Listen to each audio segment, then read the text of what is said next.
বিধবা মা ও মেয়ের সাথে যেভাবে কাজ করল সৎ ছেলে গল্পটির সম্পূর্ণ শুনলে আপনার পাইপ দিয়ে পানি চলে আসবে, তাই গল্পটি শোনার আগে হাতের কাছে টিস্যু রাখুন। আমার নাম রূপা। আমি এক ছোট শহরের বাসিন্দা। আমার মেয়ের নাম অনন্যা, বয়স 16 বছর। কয়েক বছর আগে আমি বিধবা হয়ে পড়ি, আর তখন আমার বাবা মা আমাকে দ্বিতীয় বিয়ে করার জন্য চাপ দেন। তারা চায় আমি একজন ব্যক্তির সাথে সংসার শুরু করি যার নাম তুষার। তুষারের আগের পক্ষের একটি ছেলে ছিল, নাম দেব। বিয়ের পর অনন্যা ও দেব এক ঘরেই থাকত। তখন তেমন কিছু মনে হয়নি, কিন্তু যত দিন যেতে লাগল আমি অনুভব করতে শুরু করলাম কিছু একটা ঠিক নেই। অনন্যা ধীরে ধীরে দুর্বল হয়ে পড়ছিল, আর আমার মনে সন্দেহ বাড়ছিল। একদিন খুব ভোরে আমি ঘুম থেকে উঠে দেব ও অনন্যার ঘরের দিকে যাই। দরজা খোলা দেখে ভিতরে উকি দিই। আমি হতবাক হয়ে দেখি তারা দুজন এমনভাবে বসে আছে যেন একে অপরের প্রতি একান্তে আগ্রহী। আমার মনে ধাক্কা লাগে। আমি কি বলব বুঝতে পারি না। শুধু মাথা নিচু করে ঘর থেকে বেরিয়ে আসি। স্রষ্টার কাছে প্রার্থনা করি যেন আর কোনো মায়ের সামনে এমন দৃশ্য না আসে। অনন্যার জন্মের সময় আমি ছিলাম মাত্র 15 বছরের একটি মেয়ে। আমার বাবা মা তখন তাদের প্রথম নাতি চেয়েছিলেন। কিন্তু অনন্যার জন্মের পর বাবার মন খারাপ হয়ে যায়। তিনি সবসময় একটি ছেলে সন্তান চেয়েছিলেন এবং আমি তাদের আশা পূরণ করতে পারিনি। আমার প্রথম স্বামী ছিলেন একজন স্কুল শিক্ষক।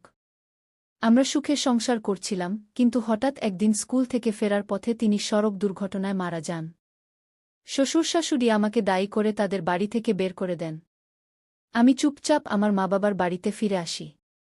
সেখানেই আমি অনন্যাকে নিয়ে কঠিন জীবনযাপন করতে থাকি। কিছুদিন পর মা-বাবা আবার আমার বিয়ে ঠিক করেন। এবার তুষার নামের একজন বিধুর সাথে, যার একটি ছেলে ছিল, দেব। দেবের বয়স 14 বছর। আমাদের দুজনের জীবনের গল্প একই রকম ছিল, তাই বিয়েটা সহজেই হয়ে যায়। নতুন সংসার শুরু হয়। অনন্যা ও দেব একসাথে খেলতে ও মজা করতে শুরু করে। তাদের মধ্যে বন্ধুত্বপূর্ণ সম্পর্ক গড়ে ওঠে, আর আমার কাছে মনে হয়েছিল সবকিছু ঠিকঠাক চলছে। কিন্তু দিন যেতে থাকে, আর অনন্যার শরীর ক্রমশ খারাপ হতে থাকে। তার মধ্যে এক অদ্ভুত দুর্বলতা দেখি। আমি ডাক্তার দেখাই, কিন্তু কোনো বিশেষ কারণ খুঁজে পাওয়া যায় না। একদিন সকালে আমি হঠাৎ ঘুম থেকে উঠে অনন্যাকে দেখি। সে অচেতন হয়ে পড়ে আছে। আমি আতঙ্কিত হয়ে দেবকে ডাকতে বলি, দ্রুত ডাক্তার ডেকে আনো। দেব ছুটে যায়, আর আমি অনন্যার পাশে বসে তার হাত ধরে থাকি। ডাক্তার এসে জানায় অনন্যার শরীরে রক্তের অভাব হয়েছে এবং তাকে বিশ্রাম নিতে হবে। ডাক্তার বলেন এখন ভারী কাজ করতে দেবেন না, তাকে পুষ্টিকর খাবার দিন। অনন্যার জ্ঞান ফেরার পর আমি তাকে জিজ্ঞেস করি, কি হয়েছে তোর? অনন্যা বলে, মা, জানি না, মাথাটা ঘুরে গেল হঠাৎ। আমি তাকে বলি, তুমি বিশ্রাম নাও, আমি তোর জন্য খাবার নিয়ে আসছি। রান্নাঘরে গিয়ে খাবার বানাই, কিন্তু যখন ফিরে আসি দেখি অনন্যা বিছানায় নেই। ঘরের বাইরে তাকিয়ে দেখি সে চাদরটা নিয়ে বাইরে দাঁড়িয়ে আছে। আমি বলি, এখন বিশ্রাম নাও, বাইরে যাওয়ার দরকার নেই, কিন্তু সে আমার কথা শুনে না, চাদরটা মাটি থেকে তুলে নিয়ে শুকাতে থাকে। আমি ভাবতে থাকি সে কি কিছু লুকাতে চায়। এখন আমার মনে আরও সন্দেহ বাড়ে। অনন্যা আর দেবের মধ্যে কি এমন কিছু চলছে যা আমি জানি না? আমি ঠিক করি এবার এই রহস্যের শেষ পর্যন্ত যাব। আমি জানতেই হবে তাদের মধ্যে আসলে কি ঘটছে। অনন্যার শারীরিক অবস্থা ক্রমেই খারাপ হচ্ছিল, আর আমার সন্দেহ তীব্র হতে লাগল। দেব ও অনন্যার আচরণে এমন কিছু ছিল যা বোঝা যাচ্ছিল না, কিন্তু তাতে কিছু একটা লুকিয়েছিল। আমি তাদের ঘরে নজর রাখতে শুরু করি। একদিন রাতে আমি দেখতে পাই দেব চুপি চুপি অনন্যার ঘরে ঢুকে যাচ্ছে। আমি তাদের কথা শোনার জন্য দরজার পাশে দাঁড়িয়ে থাকি। তাদের মধ্যে একটি অস্পষ্ট কথোপকথন হয়, এবং আমি কিছু শব্দ শুনি যা আমাকে আরও চিন্তিত করে তোলে। দেব বলে, আমাদের এভাবে দেখা করা ঠিক নয়। যদি মা জেনে যায়। আমি ধাক্কা খেয়ে পিছিয়ে আসি। আমার মনের ভেতরটা কাঁপতে থাকে। দেবের কথা শুনে আমার সন্দেহ আরও গভীর হয়। তবে আমি ঠিক করি সরাসরি কিছু বলার আগে আমি পুরো ঘটনা জানতে চাই।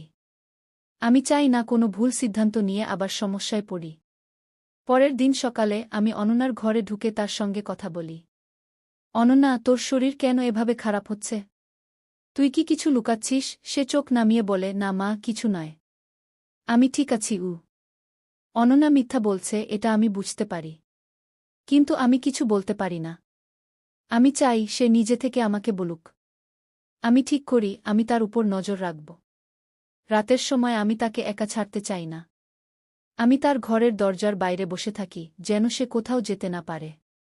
কিন্তু কিছুদিন পর, এক রাতে আমি খুব ক্লান্ত হয়ে পড়ি এবং ঘুমিয়ে যাই। সকালে ঘুম থেকে উঠে দেখি অনন্যা ঘরে নেই। আমি আতঙ্কিত হয়ে উঠি। দেবের ঘরে গিয়ে দেখি সেও নেই। আমি চারপাশ খুঁজতে থাকি।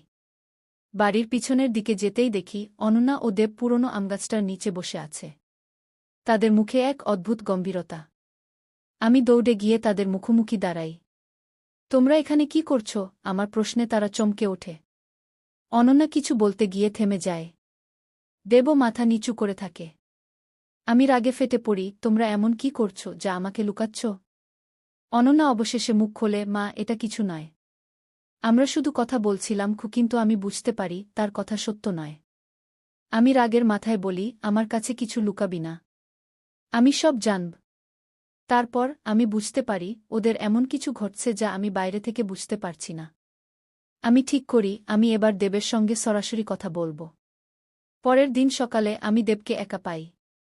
তাকে ডেকে বলি, দেব, তোমাদের মধ্যে কি চলছে আমাকে সব খুলে বলো। দেব কিছুক্ষণ চুপ থাকে, তারপর বলে, মা, আমি কিছু বলতে পারব না। অনন্যা চায় না আমি কিছু বলি, কি তার কথা শুনে আমি হতাশ হয়ে পড়ি। আমি জানি এখনই আমাকে কিছু করতে হবে। রাতের বেলা আমি আবারও তাদের পিছু নিই। এবার আমি খুঁজে বের করার চেষ্টা করি আসলে কি হচ্ছে। এই বাড়ির কোনো এক কোণায় হয়তো এমন কিছু লুকানো আছে যা তাদের এই আচরণের জন্য দায়ী। রাত গভীর হতে থাকে আর আমি ধীরে ধীরে পা টিপে টিপে ওদের পিছু নিই। আমি লক্ষ্য করি দেব এবং অনন্যা চুপি চুপি বাড়ির পিছনের পুরনো দালানের দিকে যাচ্ছে। আমি মনে মনে ভাবি, এই সময় তারা ওখানে কি করছে। বাড়ির দালানটি বহু পুরনো এবং বহুদিন ধরে বন্ধ অবস্থায় রয়েছে। আমি তাদের পেছনে পেছনে ধীরে ধীরে এগিয়ে যাই। দালানের ভেতরে প্রবেশের সময় আমি দেখতে পাই ভেতরে অনেক পুরনো ফার্নিচার, ধুলো জমা জানালা এবং দেওয়ালে পুরনো ছবি ঝুলছে। তারা এক কোণে গিয়ে বসে পড়ে। দেব পকেট থেকে একটি ছোট্ট বাক্স বের করে। আমার কৌতূহল বাড়তে থাকে। আমি একটু কাছ থেকে তাদের কথা শোনার চেষ্টা করি। অনন্যা, আমরা এটাকে আর কতদিন গোপন রাখব? দেব বলে। এটা ঠিক নয়। অনন্যা উত্তর দেয়, আমরা যে সম্পর্কটা তৈরি করেছি সেটা আমরা লুকাতে পারব না। কিন্তু যদি মা জানতে পারেন, তিনি আমাদের কখনোই মেনে নেবেন না। আমার মনে ধাক্কা লাগে। আমি তখন বুঝতে পারি ওদের মধ্যে কোনো গভীর সম্পর্ক গড়ে উঠেছে যা আমি কল্পনাও করতে পারিনি। আমি হতবাক হয়ে পড়ি। আমার হাত পা কাঁপতে শুরু করে। আমি আর দালানের মধ্যে দাঁড়িয়ে থাকতে পারি না। আমি দ্রুত সরে যাই, কিন্তু সরে যাওয়ার সময় পায়ের নিচে একটা পুরনো কাঠ ভেঙে শব্দ হয়ে যায়। দেব এবং অনন্যা আমার দিকেই তাকিয়ে ফেলে। আমি বুঝতে পারি আমার গোপনে তাদের অনুসরণ করা ধরা পড়ে গেছে। দেব আমার দিকে তাকিয়ে বলে, মা, তুমি এখানে কি করছ? আমি কোনো উত্তর দিতে পারি না। অনন্যার চোখে আমি এক ধরনের অস্বস্তি দেখতে পাই। আমি নিজেকে সামলে বলি, আমি তো তোমাদের খুঁজতে এসেছিলাম। এত রাতে এখানে কি করছিলে তোমরা? দেব কোনো উত্তর দেয় না। অনন্যা অসহায় দৃষ্টিতে আমার দিকে তাকায়। তাদের আচরণ দেখে আমি এবার ঠিক করি এই রহস্যের আসল সত্যটা খুঁজে বের করতে হবে। আমি ঘরে ফিরে এসে আমার পুরনো ডায়েরি খুঁজি, যেখানে আমার প্রথম স্বামীর মৃত্যুর ঘটনা লেখা ছিল। পুরনো কাগজপত্র ঘাঁটতে ঘাঁটতে আমি এক সময় দেখি আমার প্রথম স্বামীর মৃত্যুর পর তার সঙ্গে যুক্ত কিছু রহস্যময় কাগজপত্র হারিয়ে গিয়েছিল। কাগজগুলো ছিল তার পারিবারিক সম্পত্তি সংক্রান্ত।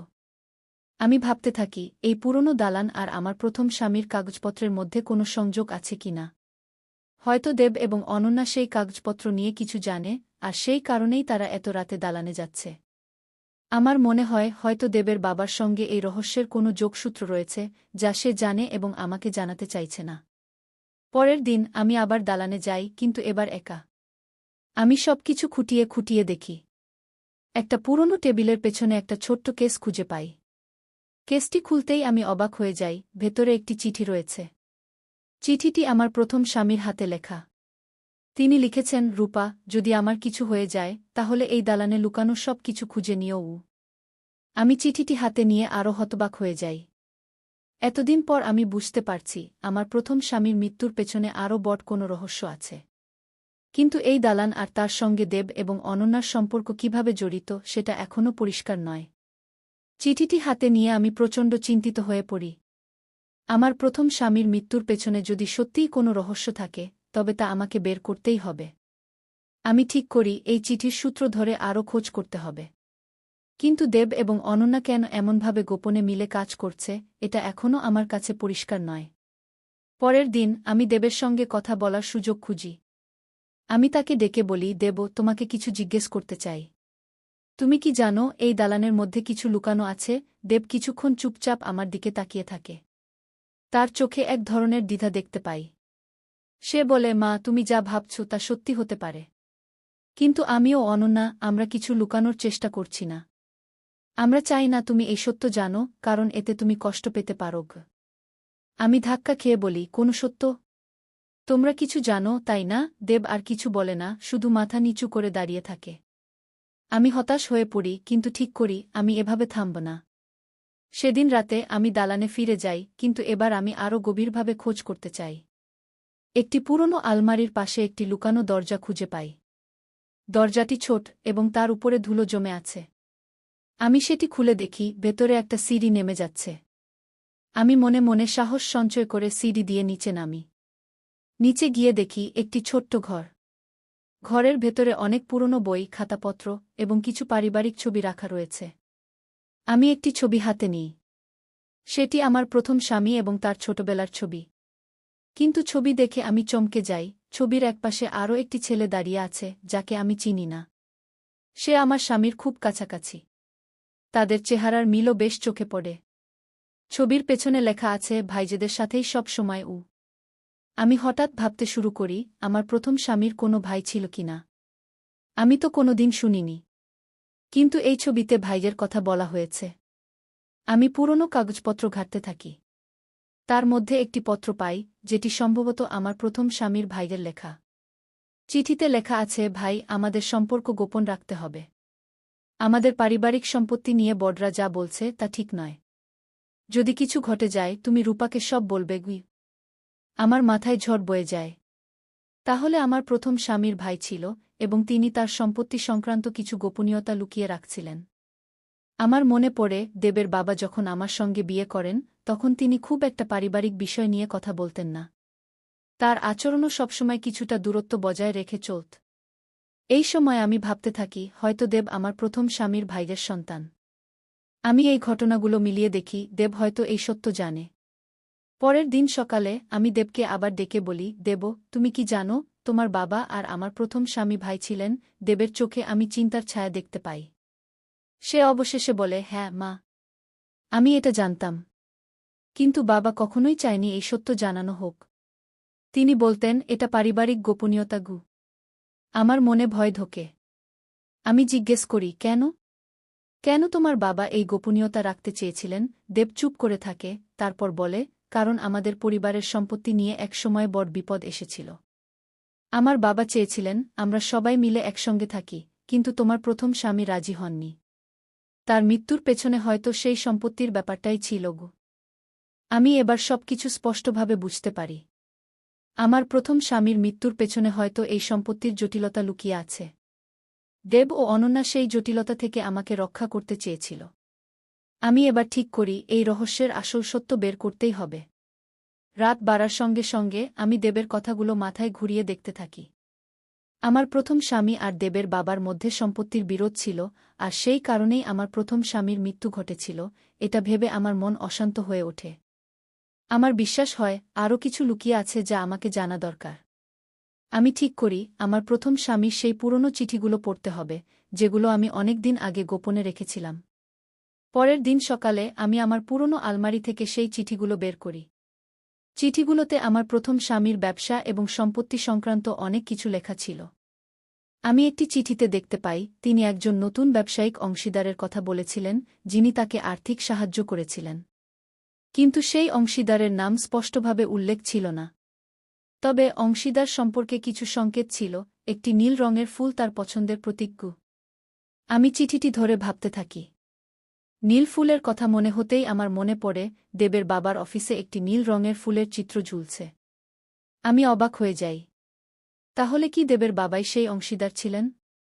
আমি পরের রাতে দেব এবং অনন্যার ঘরের সামনে দাঁড়াই এবং তাদের কথাবার্তা শুনতে চেষ্টা করি। দেব বলছিল, অনন্যা, আমরা এভাবে চালিয়ে যেতে পারব না। মা সবকিছু জেনে যাবে। আমাদের যা বলার ছিল সেটা বলতে হবে। অনন্যা বলে, কিন্তু আমরা যদি তাকে এখনই বলে ফেলি তাহলে তিনি আমাদের মেনে নেবেন না। তিনি কখনোই ভাবতে পারবেন না যে আমরা একে অপরকে পছন্দ করি। গিয়ে আমার হৃদয় ধুকপুক করতে থাকে। তাহলে কি তারা আমাকে আড়ালে রেখে নিজেদের মধ্যে এমন কিছু সম্পর্ক গড়ে তুলেছে যা আমি অনুমানও করিনি? আমি আর অপেক্ষা করতে পারি না। দরজা ধাক্কা দিয়ে খুলে দিই। আমি রাগী চোখে বলি, তোমরা কি লুকাচ্ছ? আমাকে সব বলো। দেবের মুখ ফ্যাকাশে হয়ে যায়। অনন্যা ভয়ে কেঁপে ওঠে। দেব বলে, মা, দয়া করে শান্ত হও। আমরা তোমাকে আঘাত দিতে চাইনি। গিয়ে আমি চিৎকার করে বলি, আঘাত দিতে চাওনি? তাহলে এভাবে গোপনে কাজ করছিলে কেন?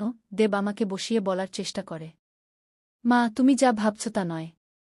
আমরা সত্যিই কিছু লুকাচ্ছি, কিন্তু সেটা তোমাকে আঘাত দেওয়ার জন্য নয়। আমরা আসলে তোমার জন্যই এটা করছি। আমি অবাক হয়ে বলি, কি করছো তোমরা? দেব দীর্ঘশ্বাস ফেলে বলে, আমার বাবা, অর্থাৎ তোমার দ্বিতীয় স্বামী, আসলে আমার চাচা। আমার আসল বাবা তোমার প্রথম স্বামী ছিলেন। তার মৃত্যুর পর চাচা আমাকে তোমার কাছে নিয়ে আসেন, যেন আমি তোমার সন্তানের মতো বড় হতে পারি। কিন্তু তিনি কখনো চাচ্ছেন না তুমি এটা জানতে পারো। কারণ তিনি মনে করতেন তুমি সত্য জানলে তাকে কখনোই মেনে নেবে না। আগে আমি স্তব্ধ হয়ে যাই। আমার হাত পা কাঁপতে থাকে। আমি জিজ্ঞেস করি, কিন্তু তুমি আর অনন্যা? অনন্যা চোখ নামিয়ে বলে, আমরা ভাইবোন নই। আমরা আসলে দীর্ঘদিন ধরে ভালোবাসার সম্পর্কে জড়িত। কিন্তু তোমার সঙ্গে আমাদের সম্পর্কটা কিভাবে সামলাবো সেটা বুঝতে পারছিলাম না। আগে সবকিছু পরিষ্কার হয়ে যায়। দেব আমার প্রথম স্বামীর সন্তান, আর অনন্যার সঙ্গে তার সম্পর্ক সম্পূর্ণ স্বাভাবিক। কিন্তু আমার প্রথম স্বামীর মৃত্যুর আসল কারণ এবং দেবের বাবার ভূমিকা জানতে হলে আমাকে আরও গভীরে খুঁজতে হবে। আমি ঠিক করি, এবার দেবের বাবার সঙ্গে সরাসরি কথা বলব এবং এই রহস্যের আসল সত্য খুঁজে বের করব। আমার দ্বিতীয় স্বামীর মুখোমুখি হয়ে আমি তাকে প্রশ্ন করব, কেন আমার প্রথম স্বামীকে হারাতে হয়েছে এবং কেন তিনি আমাকে এতদিন অন্ধকারে রেখেছিলেন। পরের দিন সকালে আমি সাহস নিয়ে দেবের বাবার মুখোমুখি হওয়ার জন্য প্রস্তুতি নিই। আমার মনে একটাই প্রশ্ন, কেন তিনি আমাকে এতদিন অন্ধকারে রেখেছেন? আমি তাকে ছাড়ব না। আমি জানতেই হবে কেন আমার প্রথম স্বামীর মৃত্যু ঘটেছিল, আর দেবের বাবার সঙ্গে তার সম্পত্তির বিষয় নিয়ে আসলেই কি ঘটেছিল। বিকেলে আমি দেবের বাবার ঘরে ঢুকি। তার মুখে একটি নির্লিপ্ত ভাব, কিন্তু তার চোখের ভেতরে একটা উদ্বেগ লুকিয়ে আছে। আমি তার সামনে গিয়ে সরাসরি বলি, আমি সবকিছু জানি। দেব আমার প্রথম স্বামীর সন্তান, তাই না? সে প্রথমে চুপ করে থাকে, তারপর দীর্ঘশ্বাস ফেলে বলে, হ্যাঁ, তুমি ঠিকই জানো। দেব তোমার প্রথম স্বামীর ছেলে। আমি ওকে তোমার কাছে নিয়ে এসেছিলাম যাতে তুমি ওকে নিজের সন্তানের মতো করে মানুষ করো। আমি জিজ্ঞেস করি, কিন্তু আমার প্রথম স্বামীর মৃত্যু? তার পেছনে কি তুমি ছিলে? দেবের বাবা, যার আসল নাম ছিল অমিত, মাথা নিচু করে কিছুক্ষণ চুপ করে থাকে। তারপর সে বলে, আমি একাই দায়ী নই। তোমার স্বামীর এবং আমার মধ্যে সম্পত্তি নিয়ে বড় একটা বিরোধ ছিল। আমরা একই পরিবারে থাকলেও পারিবারিক সম্পত্তি নিয়ে আমাদের মাঝে অনেক ঝামেলা হয়েছিল। তোমার স্বামী, মানে আমার ভাই, চেয়েছিল সব সম্পত্তি তার নামে থাকবে। কিন্তু আমি চাইছিলাম আমরা দুজনে সমানভাবে ভাগ করব। আমি অবাক হয়ে বলি, কিন্তু তাই বলে তুমি তাকে হত্যা করলে? অমিত আমার দিকে তাকিয়ে বলে, না, আমি তাকে হত্যা করিনি। কিন্তু সে যখন তার শর্ত নিয়ে আমার উপর চাপ সৃষ্টি করছিল, তখন একদিন আমাদের মধ্যে তুমুল ঝগড়া হয়। সেই সময় সে হঠাৎ রাস্তায় বেরিয়ে পড়ে এবং সড়ক দুর্ঘটনায় তার মৃত্যু হয়। আমি বুঝতে পারি তার মৃত্যুর জন্য আমি কোনোভাবে দায়ী। আমি তার মৃত্যুর দিন থেকে প্রতিজ্ঞা করি আমি তার সন্তানের যত্ন নেব। তাই আমি দেবকে তোমার কাছে নিয়ে এসেছিলাম। কিন্তু আমি চেয়েছিলাম তুমি কখনোই জানতে পারো না, যাতে আমাদের পরিবারের মধ্যে আরও কোনো বিভাজন না ঘটে। আমার চোখে পানি চলে আসে।